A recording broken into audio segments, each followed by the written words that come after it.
கண்ணியம் என்பது அல்லாஹ்வுடைய தீனில் யார் ஒருவர் கண்ணியத்தை மற்ற வழிகளில் தேடுவாரோ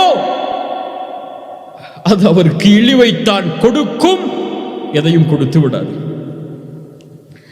ரசூலுல்லாஹி ஸல்லல்லாஹு அலைஹி வஸல்லம் சொன்னார்கள், ஹதீஸ், அல்லாஹு அக்பர், என்ன ஹதீஸ் பாருங்கள், மன் கானத்தில் ஆகிரத்து ஹம்மஹு, யாருடைய நோக்கம் மறுமையோ, ஜஅலல்லாஹு கினாஹு ஃபீ கல்பிஹி,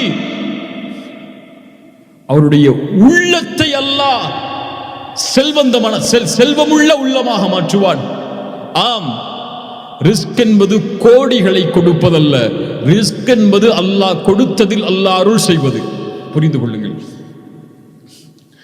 1000 ரூபாயை, கோடி ரூபாயை அல்லாஹ் கொடுப்பதல்ல ரிஸ்க், அது எல்லோருக்கும் அல்லாஹ் கொடுப்பான்.